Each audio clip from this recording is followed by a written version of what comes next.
Okay, let's see. C.K. Prahlad, a well-known businessman, thinker internationally, who contributed to the management of many world-leading companies. That means C.K. Prahlad, he is a thinker. He is a business thinker. Okay, he think about business. And internationally represent, he is represent internationally also, and वो consult करता है top level management को. Now top level management is one who make the policies, plans for the organization, and he has consulted many world leading companies.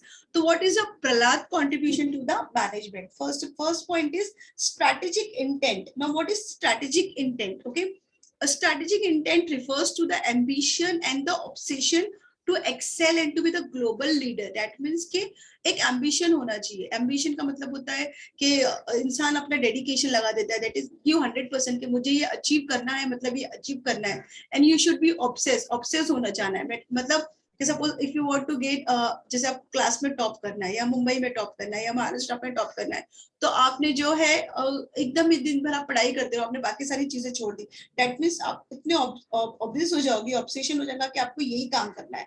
Okay, that means के उसका मतलब ये है कि स्ट्रेटेजी जब ऑर्गेनाइजेशन बनाता है कोई भी, सपोज मैंने मार्केट में, मुझे I want to launch a mobile phone into the market, but already market में बहुत सारे मोबाइल फोन है. मुझे कुछ ऐसा इंट्रोड्यूस करना है अपने प्रोडक्ट में कि लोग मेरा परचेस करें. उसके लिए मुझे एम्बिशियस होना चाहिए, ऑब्सेशन होना चाहिए. Okay, now strategic intent is an ambitious and compelling dream that provides the emotional and the intellectual energy for the journey to the future. That means कि जब आप इमोशनली अटैच हो जाएंगे किसी प्रोजेक्ट के साथ, अपना दिल दिमाग अपने इमोशन सब लगा दोगे, अपनी एनर्जी लगा दोगे, तो आप फ्यूचर की जर्नी करोगे और फ्यूचर में उसके लिए आप सक्सेसफुल भी हो जाओगे. और दैट मीन्स कि आपके ड्रीम को रियलिटी में कन्वर्ट करने के लिए इट इज वेरी इंपॉर्टेंट कि यू शुड बी एम्बिशियस. आपको एम्बिशियस बनना है. आपने कोई भी प्रोजेक्ट अपने हाथ में लिया, कोई भी, जैसे फॉर एग्जांपल आपको एग्जाम देना है, आपका इंटरनल एग्जामिनेशन है, whether your external examination, whatever examination you have to take it with a full dedication and commitment, and कि आपको ये पूरा करना ही है. Hamill and Prahlad argued that the Western companies focus on the trimming their ambition to match the resources. As a result, search only for the advantages they can sustain. By contrast, Japanese corporation leverage resources by accelerating the pace of the organization. Here जो है प्रहलाद ने और उनके जो partner है Hellman, उन्होंने western companies को Japanese companies के साथ कंपेयर किया है. जापानीज कंपनी क्या करती है, ट्रिम कर देती है. ट्रिम करती है मतलब वो लेवल में हो जाती है कि हमको इतना ही अचीव करना है, इसलिए वो थोड़ा सी चीजें अचीव कर सकते हैं. वेरएस जापानीज कंपनी क्या करती है, एक्सप्लोर करती है अपने आप को, जिसकी वजह से क्या होता है कि जो इम्पॉसिबल गोल्स होते हैं, जो गोल्स उन्होंने सेट भी नहीं किए होते, वो भी गोल्स वो लोग अचीव कर लेते. Japanese firm foster the desire to succeed among their employees and maintain spreading the vision of the global leadership. Now Japanese जो है वो एक्सप्लोर करती है, एम्प्लॉइज को इन्वॉल्व करती है, जिसकी वजह से उनका जो सपना है कि उनको ग्लोबल लीडर बनना है वो अचीव कर रही है. That means dreaming is very important. Unless and until you dream, कोई चीज का आप सपना नहीं देखोगे, ड्रीम नहीं देखोगे, तो आप उसमें सक्सेसफुल नहीं होगे. Strategic intent is new approach to the strategy. The traditional strategic planning model is fit model approach. That means strategic intent जो है वो अभी न्यू अप्रोच है. पहले का अप्रोच कैसा था, जो आप लोगों ने फंक्शन ऑफ मैनेजमेंट में पढ़ा है कि ऑर्गेनाइजेशन डू द प्लानिंग. एक ऑर्गेनाइजेशन प्लानिंग करती है और प्लानिंग के ऊपर सारी चीजें डिपेंड होती है ना. एक ऑर्गेनाइजेशन ने एक चीज प्लान कर दी कि हमको इस टाइम पे हम लोगों को जो है 50 करोड़ का प्रॉफिट बनाना है फॉर एग्जाम्पल, तो organisation is working only to attain that 50 crore का profit. That's it. That means वो उसके आगे नहीं जाएगी. ओके, एंड सपोज इतना अचीव नहीं होगा, then they will find the deviation कि क्यों इतना अचीव नहीं हुआ है.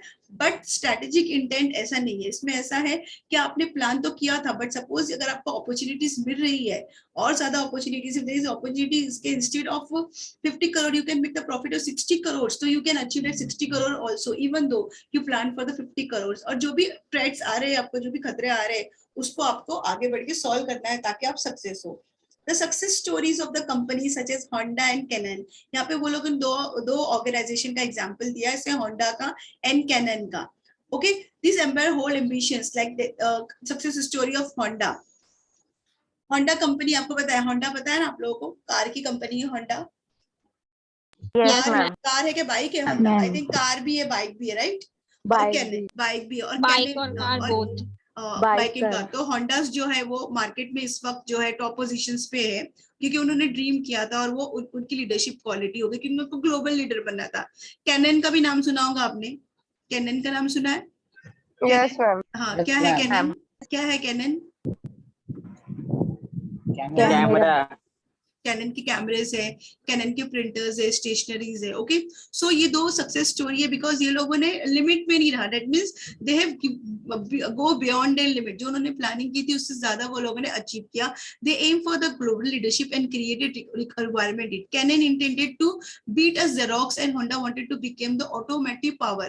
दैट मींस कि उसको कैनन जो कंपनी है उसको Xerox को बीट करना था और होंडा को जो है ऑटोमेटिक पायनर में आगे बढ़ना था, तो उसने फोर्ड जैसी जो है कार लॉन्च किया मार्केट में। Okay, next, strategic intent include vision, mission, goal and objective. Vision का मतलब कि हमको ये देखना है, आज हम यहाँ खड़े हैं 2021 में और कंपनी को सपना देखना है 2030 का, दैट इज कॉल्ड विजन।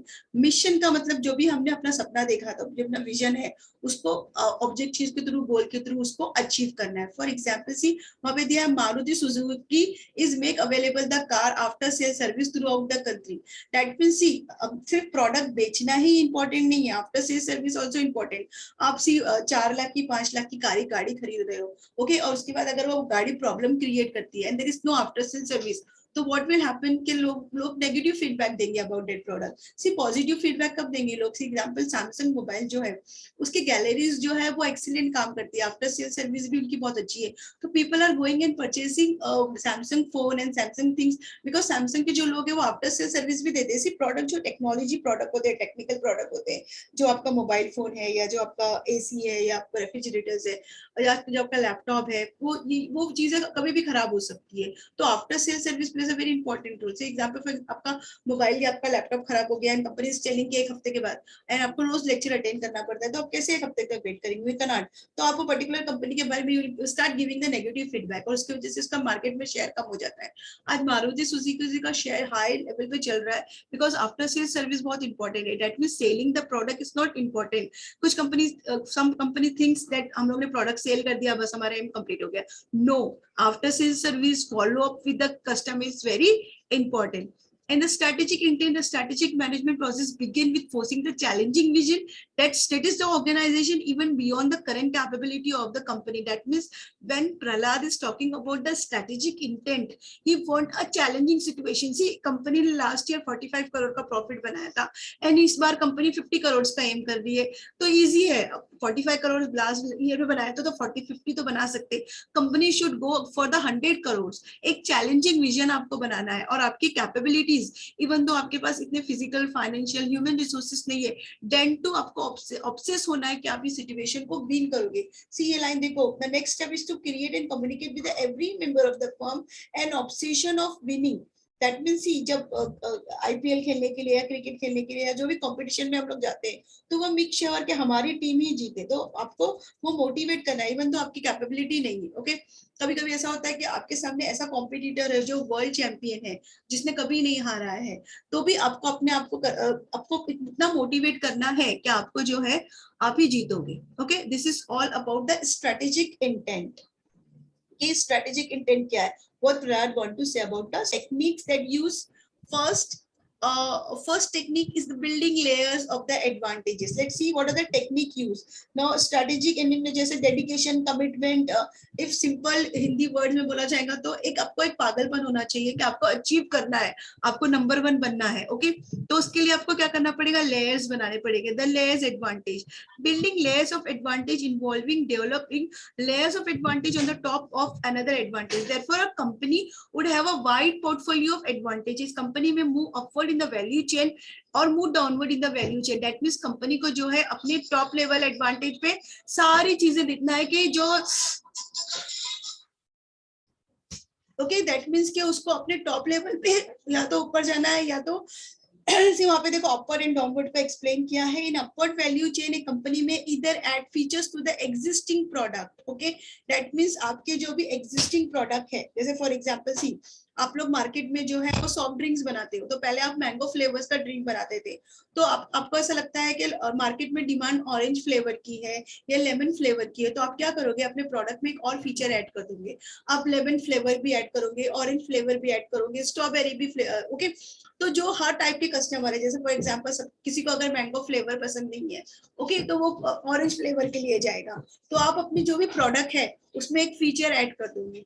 या फिर you will go to the downward value chain. A company undertakes some activities that are directly related to the existing product in order to support it. Okay?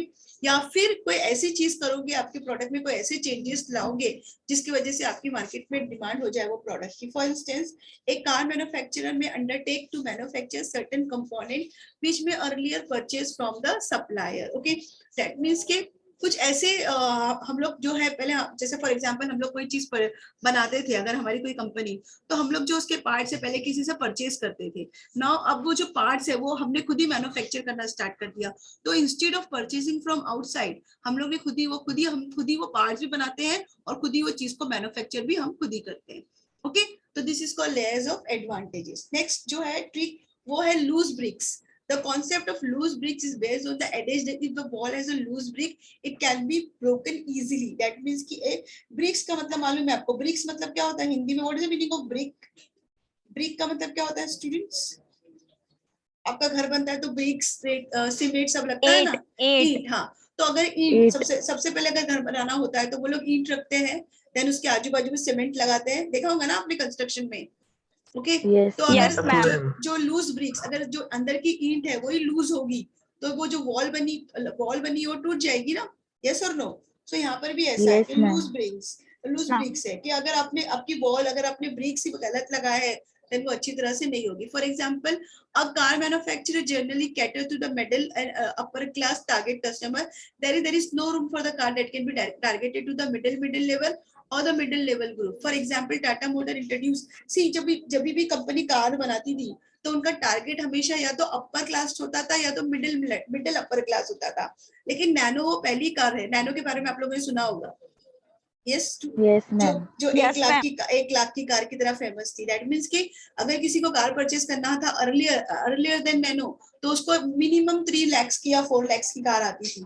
तो Tata Motors ने पहली बार सोचा कि हम लोग कोई ऐसा कार बनाए जो मिडिल क्लास के लोग भी ले सके, मिडिल लोअर क्लास के लिए भी लोग, तो उन्होंने टाटा नैनो इंट्रोड्यूस की। ओके, लेकिन Tata Nano, unfortunately Nano didn't meet with the success with the market place, but Nano के साथ बहुत सारे इश्यूज थे उसके अंदर के पार्ट्स के, तो वो सक्सेसफुल नहीं हुई।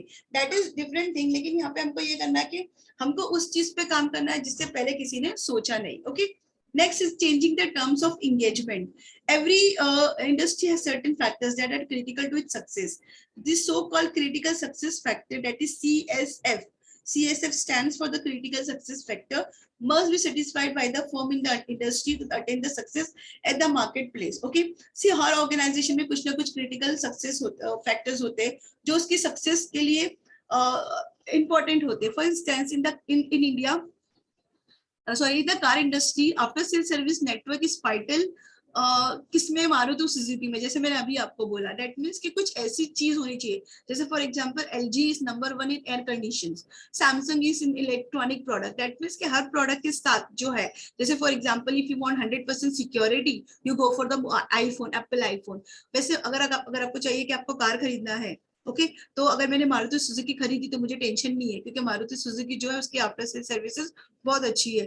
तो आपकी कंपनी में भी कुछ ऐसे क्रिटिकल फैक्टर्स होना चाहिए जिसकी वजह से जो ऑडियंस है वो आपके फोन को जो आपकी कस्टमर है वो आपके प्रोडक्ट को परचेज कर सके। Next is a competing through the collaboration.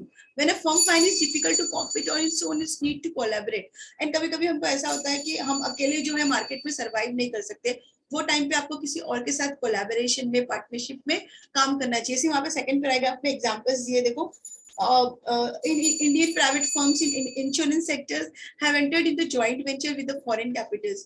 Now Indian firms को लगा कि वो अकेले जो है वो सक्सेसफुल नहीं हो सकते, तो उन्होंने अपने फॉरेन पार्टनर्स के साथ कोलैबोरेशन किया है। फॉर एग्जाम्पल, टाटा जो है इंडियन कंपनी है, उन्होंने IIG के साथ, ICICI ने प्रूडेंशियल के साथ, HDFC में स्टैंडर्ड लाइफ के साथ और बजाज ने अलायंस के साथ। ओके, जब क्या होता है कि आपको नेशनल प्लस इंटरनेशनल 2 कंपनी एक साथ मर्ज हो जाती है, तो 2 कंपनी के आपको फिजिकल और सारे रिसोर्सेस मिलते हैं, जिसकी वजह से मार्केट में आपकी पोजीशन जो है वो क्लियर स्ट्रांग हो जाती है और आप लोग अपने कॉम्पिटिटर को जो है हरा सकते हैं. So this are the various thing जो स्ट्रेटेजिक इंटेंट में. Strategic intent is based on this 4 thing कि ये importance of strategic intent. क्या importance है? First, clarify the purpose of the organization. See if you want to achieve the success. सबसे पहले आपको आपका पर्पस जो है वो क्लियर होना चाहिए कि आपका पर्पस क्या है, आपके ऑर्गेनाइजेशन का एग्जिस्टेंस क्यों है, आपको मार्केट में क्या करना है, आपको अपने एम्प्लॉइज के साथ अच्छी तरह से आपके एम्प्लॉइज को मोटिवेट करना है, आपको मार्केट में लीडरशिप करना है, आपको ये देखना है कि आपको प्रोडक्ट को एक्सपैंड करना है, बिजनेस एक्सपैंड करना है, आपकी बिजनेस को एक्सपेंशन ऑफ द बिजनेस मतलब आप नेशनल लेवल पे बिजनेस कर रहे हो, आप इंटरनेशनल लेवल पे जा रहे हो. प्रोडक्ट का एक्सपेंशन कर रहे हो कि इसका मतलब आपका प्रोडक्ट जो है वो एक ही चीज थी, आप एक ही चीज बनाते थे. दैट मींस एक पर्टिकुलर, सपोज आप मोबाइल फोन बनाते थे, अभी आप रेफ्रिजरेटर भी बना रहे हो, तो you have to very clear कि आपका ऑब्जेक्टिव क्या है. Okay. Next, employee focus. Strategic intent motivate the employee to the focus. See I told you, employees plays a very important role. It's one employee जो top level management जो भी planning करता है, जो भी चीजें करता है, इट्स अल्टीमेटली एम्प्लॉय जो है वो उसको इंप्लीमेंट करते हैं. That means it is very important. If you want to achieve the success, you have to motivate your employee. Employee को मोटिवेट करना है, उनको मॉनेटरी इंसेंटिव्स दो, give them in monetary incentives, non monetary incentives, promotions दो, and if they are not working properly उनको transfer दो. Okay, this is very important कि वो उनके अंदर एक motivation आए कि they have to grow, they have to excel. और जो excel हो रहा है वो सिर्फ organization अकेले नहीं हो रहा है, अगर organization successful होगा तो उनको भी advantages मिलेगा. Then third point is expansion. Strategic intent may enable firm to expand the business. That means कि अगर आप हर चीज में एक्सीलेंट हो तो आप अपने बिजनेस को आगे लेके जा सकते हो. आप नेशनल लेवल पे बिजनेस कर रहे थे, you go for international level. International level पे कर रहे थे, go for multinational level. Multinational पे कर रहे थे, go for transnational level. Okay, that is Pepsi, Coca Cola, Samsung. ये मल्टीनेशनल ट्रांसनेशनल कंपनी है जो वर्ल्ड के बहुत सारे कंट्रीज में जो है बिजनेस करती है. Then the economic of scale. Implementation of the strategic intent will lead to the economic of the large scale production. आपका अपनी कंपनी का प्रोडक्ट मार्केट में बिकेगा, से आपकी सेल्स इंक्रीज होगी, सेल इंक्रीज होगी तो आपका प्रॉफिट इंक्रीज होगा. प्रॉफिट इंक्रीज होगा तो आप क्या होगा कि आप ज्यादा प्रोडक्ट बना सकोगे, और अगर आप ज्यादा प्रोडक्ट बना रहे हो तो आपको पर प्रोडक्ट कॉस्ट, पर कॉस्ट जो है वो कम होगा. तो आप अपने कंज्यूमर को जो है सस्ती चीजें बेच सकते हो, मतलब कस्टमर को अच्छी भी चीज मिलेगी और सस्ती भी मिलेगी. ये कब होगा? जब हमारा प्रोडक्शन ज्यादा होगा. और हमारा प्रोडक्शन कब ज्यादा होगा? जब हमारी मार्केट में हमारी प्रोडक्ट की डिमांड होगी. ओके, लार्ज स्केल डिमांड अगर होगी तो प्रोडक्शन ज्यादा होगा, लार्ज डिस्ट्रीब्यूशन होगा, तो इसकी वजह से जो है हमारे अल्टीमेटली फायदा जो है वो हमारे एम्प्लॉय को होगा. Next is a corporate image, that is goodwill. Organisation की गुडविल कब इंप्रूव होगी? सेल इंक्रीज होगा तो मार्केट में शेयर इंक्रीज होगा, शेयर प्राइस इंक्रीज होगा तो जितने भी स्टेक होल्डर्स है, like shareholder, customer, employee, media, वो सारे कंपनी के बारे में बोलेंगे. शेयर होल्डर्स जाके शेयर परचेस करेंगे, कस्टमर जाके प्रोडक्ट परचेस करेंगे, एम्प्लॉयज जो है डेडिकेशन के साथ काम करेंगे, मीडिया वो कंपनी के बारे में अच्छा बोलेंगी, गवर्नमेंट अथॉरिटीज जो है वो उनको रेकमेंड करेंगे, सब्सिडीज देंगे. तो इससे क्या होगा? आपकी ऑर्गेनाइजेशन की गुडविल इनहांस होगी. Next is a competitive advantage. आपको कॉम्पिटिटिव एडवांटेज भी मिलेगा. दैट मीन्स कि आपकी जो राइवल कंपनी है या आपकी जो कॉम्पिटिटर है उनको भी पता है कि आप लोग के पास एक्सीलेंस टेक्नोलॉजी है.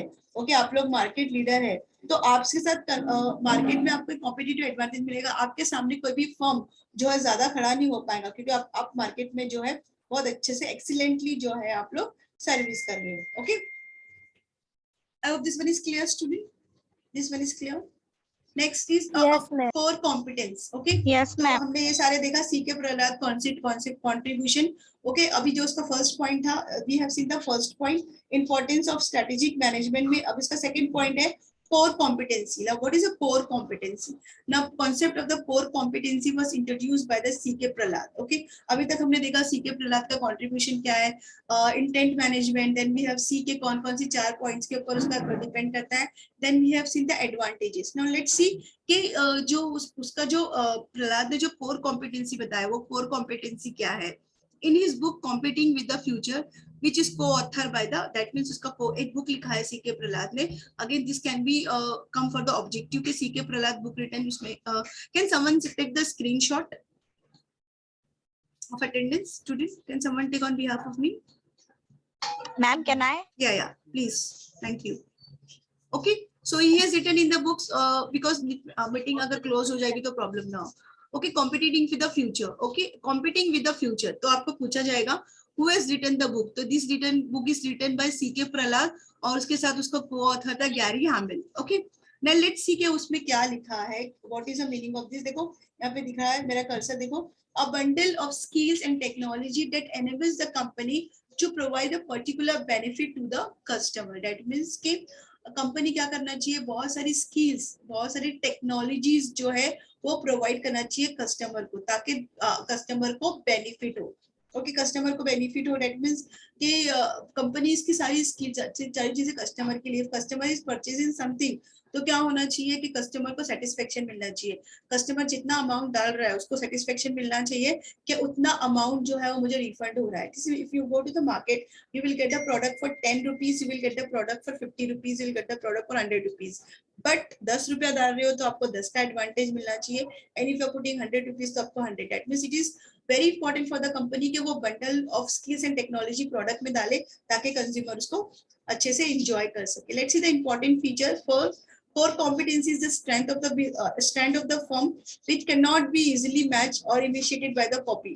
दैट मीन्स कि आपकी जो कोर कॉम्पिटेंसी, आपकी ऑर्गेनाइजेशन की जो स्ट्रेंथ है वो इतनी स्ट्रॉन्ग होनी चाहिए कि आपकी राइवल कंपनी या आपके कॉम्पिटिटर उसको इमिटेट भी नहीं कर सके. दैट मीन्स उसकी कॉपी भी नहीं कर सके, इमिटेट भी नहीं कर सके. वो कॉपी भी नहीं कर सके, इमिटेट भी नहीं कर सके. सी, इसका मैं एक एग्जांपल बताती हूँ आपको कि किस तरह से कॉपी होती है, इमिटेट होती है. Just 1 minute. कोई भी चीज को जो है वो इमिटेट नहीं कर सके, कॉपी नहीं कर सके. Okay, there is a possibility that the rival firm may introduce a superior core competency, but by the time the competitor have launched a superior core competency, the business firm already enjoyed the cream of the market share. Sometime it is possible कि आपका competitor इस वो ज्यादा smart है, वो आपसे भी अच्छी कोई टेक्नोलॉजी इंट्रोड्यूस कर दे, लेकिन वो आपसे पहले कोई टेक्नोलॉजी इंट्रोड्यूस कर दे, इससे पहले ही आपको मार्केट का लीडर बनना है. और मार्केट में you have to enjoy the cream. Cream का मतलब है कि मार्केट में आपकी शेयर प्राइस ऑलरेडी इंक्रीज हो जाना चाहिए, ताकि अगर आपका कॉम्पिटिटर आता भी है मार्केट में तो आपके जो शेयर प्राइस है वो हाई पे ही रहे. Core competency is generally a technological competency as new products are developed with the help of the technological advancement. However, other functions like the marketing, finance, production can help. Okay, marketing, finance, production, ये तो हर company करती है. आपकी जो core competency है वो आपकी technology में होना चाहिए, आपके प्रोडक्ट में होना चाहिए. Development of the core competency require a team work. अगर आपको कोई ऐसी टेक्नोलॉजी बनानी है कोर कॉम्पिटेंसी जिससे आपके राइवल जो है डर जाए, तो वो आपको टीम वर्क होना चाहिए. ऑर्गेनाइजेशन में team work plays a very important role. core competency require corporate imagination. Okay, imagination में आपकी कंपनी को सोचना पड़ेगा. According to the Prahlad, corporate imagination refers not only to visualizing business opportunity in the market but also entering to the new market before the competitor. That means कि एक visualization, एक imagination है, something जो actual में नहीं हो रहा है लेकिन आप उसको देख रहे हो. That is called visualization, imagination. So before starting this, company को visualize करना चाहिए and आपके competitor उसको visualize करे, आपके competitor वहां पर आए, इससे पहले आपको वहां पर आ जाना चाहिए. Some of the ways जो है वो the leading the customer rather than the following them. Customer को आगे बढ़ना है rather than follow. कि कस्टमर को किसी को फॉलो नहीं करना है, आपको ऐसा प्रोडक्ट बनाना है कि कस्टमर आपको फॉलो करे. Searching for the innovative product. आपके जो कॉम्पिटिटर है उससे अच्छी इनोवेटिव प्रोडक्ट आपको मार्केट में लाना है. Shifting the focus from existing market to the new. अभी एग्जिस्टिंग मार्केट जो इस वक्त मार्केट में आप हो, वो मार्केट में ऑलरेडी बहुत सी कंपटीशन है, तो आपको वो मार्केट से कोई और मार्केट में शिफ्ट होना है जहाँ पे जो है ये सारी चीजें नहीं है. कोई ऐसी मार्केट जहाँ पे इतने